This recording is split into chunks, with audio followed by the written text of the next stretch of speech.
Tá, passaporte. e me conta como que foi esse rolê da estratosfera.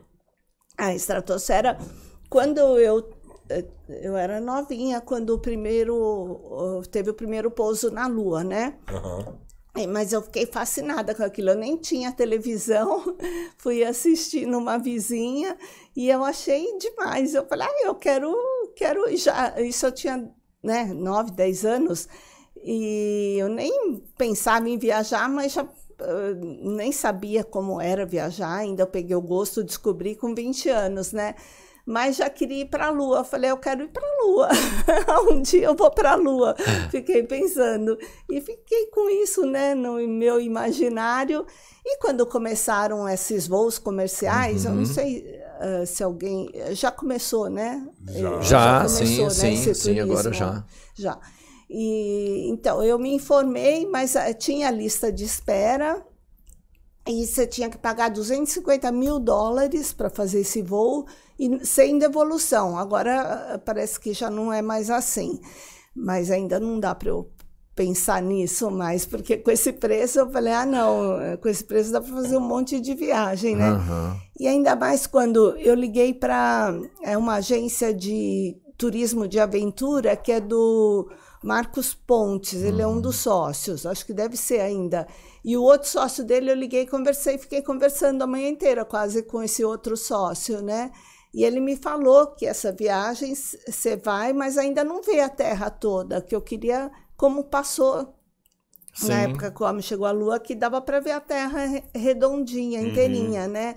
Ele falou, não, esse turismo espacial, você vai até 100 quilômetros de altura, não dá para ver a Terra toda. É 100 quilômetros, eu achava que era 50.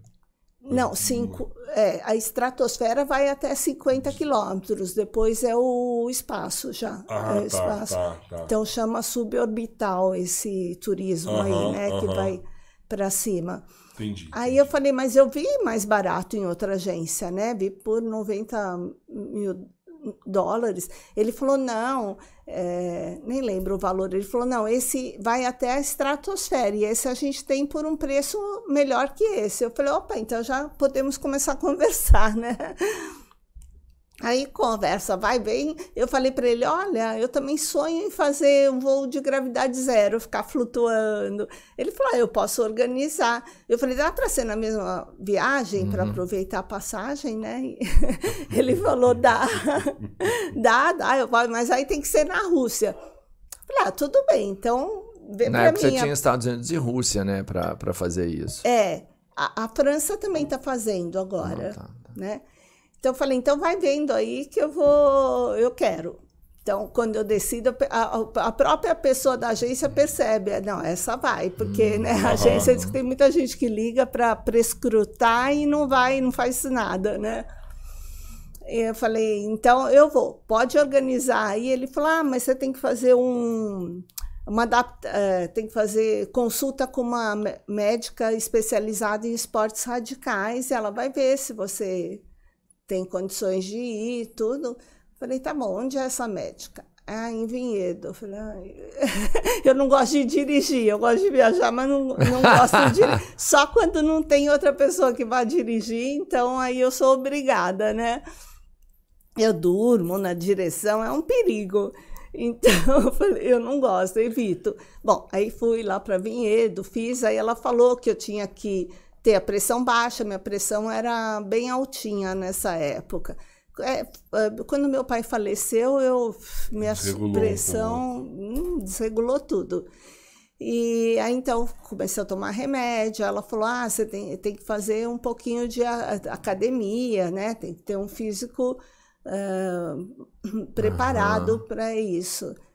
Também nunca tinha feito academia, não gostava, não gosto até hoje, mas eu comecei a fazer. Mas você já tinha, assim, você tinha uma boa atividade, você fazia muita caminhada, você fazia sempre trilha, esse tipo de situação, então você tinha. Sim, mas eu ficava 1 ano sedentária, aí nas férias eu ia, fazia tudo, me arrebentava. Né? Eu imaginei que você tivesse uma constância de atividades, porque não é fácil fazer uma trilha, o povo pensa, vou entrar ali e vou subir numa montanha.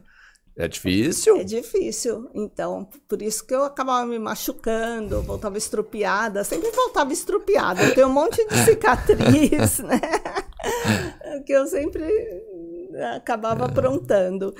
E aí eu fiz, ela falou, você pode ir e ficar sujeita à força 4G, o máximo. Ela fez lá o relatório, né? Como é que ela faz esse cálculo? É pelo seu osso? O que é aquela médio que suporta o 7G ou o 4? Acho que é intuição, porque não já não fiz teste nenhum. Deixa eu ver, ela é pequenininha. 4 não no faz, máximo. não faz academia, nada. 4, vai, máximo 4. Tá bom. Aí eu falei, aí é o Marcos Palhares, né? Agora é meu amigo, né, da agência, ligou e falou, consegui uma data para você, data tal. Eu falei, não, porque eu namorava um inglês, ele mora, né, na Inglaterra, e a gente se encontrava nos lugares, né? Nas viagens. Nas viagens.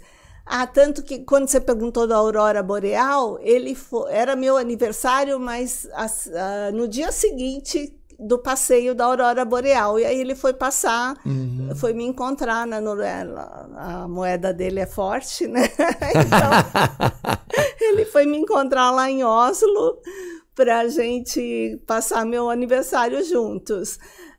Mas não foi exatamente no dia que eu vi a aurora, foi no dia seguinte, né? Então, aí eu estava da estratosfera, eu falei para ele, olha, eu falei, acabei de marcar de encontrar com o Mark em Madagascar, né? Ele falou, e agora? Ele falou, bom, eu vou ver uma outra data. Eu falei, tá bom, então, né? Aí comecei a pensar, eu falei, nunca deixei de fazer nada por causa de namorado. O namorado tentava, né? Falava, vou eu a viagem. Eu falava, a viagem. Aí, às vezes, se eu voltasse e ele quisesse continuar, tudo bem, senão... Acabou, né? Fazer o quê? Vou marcar outra viagem. Larguei, vou viajar para melhorar a cabeça. Isso mesmo. Aí eu assisti um filme do James Bond, que ele estava lá fazendo um treinamento e estava numa máquina que simulava a força da gravidade, né? E o inimigo foi lá e foi aumentando, chegou a 14. Ele pirou, assim, né? Fritou o cérebro dele quase. Eu falei, então acho que é um sinal para eu ir, né? Porque todo Se mundo... o James Bond fez, eu não... Aí eu assisti justo um filme que tava 4G força, né? E aí todo mundo fala, isso era para você falar um sinal para não ir, né? Eu falei, não, mas apareceu no filme, é um sinal, apareceu falando em força G, então é um sinal, qualquer coisinha já é um sinal para eu ir. Aí eu liguei pro Marcos, falei, pode fechar aí a viagem, eu vou só avisar meu namorado, né, que vou largar ele lá. É como se fosse uma lua de mel, né, que você vai sozinho. Eu falei, não. Aí eu peguei e conversei com ele, ele não ficou nem um pouco satisfeito. Falei, mas vai ser ótimo, porque a gente passa uns dias juntos, faz isso, e depois você fica... por conta própria, e você vai ver porque ele é observador de pássaros, né? O hobby dele. No Brasil não tem, né? Observador de pássaros, não tem. Mas lá, tem muito pássaro, ele já veio aqui? Sim, antes de me conhecer, ele veio, mas assim, descia do avião, pegava um transfer, andava 3 horas para ir lá para o meio, uma reserva que tem para lá do Rio de Janeiro. Ele não tinha nem visto Corcovado, nada. Ele só... Ia nos lugares específicos mesmo. O gosto dele é ver pássaros. Tanto que a gente se conheceu num navio que eu fui fazer um tour cênico pela Antártida, né? E até hoje ele não me perdoa, porque no nosso primeiro encontro no navio, lá a gente foi tomar um drink e os amigos viram o pássaro que eles foram ver e ele não viu. Eu tava certo. Até hoje ele me joga na cara quando pode, né? A gente não namora mais, nós ficamos amigos. Uma coruja branca do Ártico, rara, todo mundo viu ele, não. É o vulcão que para quando você passa, né?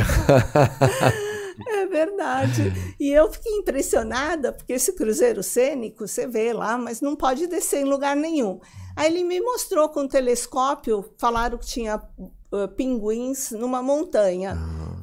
Eu olhei e falei, nossa, não estou vendo nada, né? Aí ele me mostrou no telescópio, a montanha era forrada de pinguim. Eu falei, Caramba. meu Deus, que coisa linda, né? Eu quero voltar aqui e ver de perto. Aí eu voltei outra vez num navio pequeno que descia, né? Sério? Aí ele era uma expedição, navio de expedição. Então são só 75 passageiros, ele é pequenininho, e aí com bote, com o Zodiac, né, que eles chamam, a gente saía do barco e ia de bote e descia em terra firme. Só pinguim mesmo. Não, Na ilha só não tem nada, é só animal mesmo. não, algumas tinha, mas a gente... Você conseguia se alojar ali? A gente não, ficamos no navio. Tá. E eu estava falando desse negócio de uma hora pegar o do vizinho, né? Pinguim, eles são assim, eles são espertinhos, os ninhos deles são de pedra, né? Mas eles são preguiçosos, então eles ficam de olho, assim, quando o vizinho distrai, tá olhando para o lado, eles correm lá, pegam uma pedra e voltam e ficam com carinha de paisagem, assim. Aí saía altas brigas entre eles, foi bem divertido ver isso. Pinguim roubando a construção do outro. E nessa época também era época de... os pinguinzinhos estavam nascendo nessa época, então, ai, que coisa mais fofa, pinguinzinho minúsculo, né, legal. Pequenininho. Aí eu vi a mãe dando alimento, né, na boca dele. Foi bem interessante, foi uma das viagens que eu mais curti.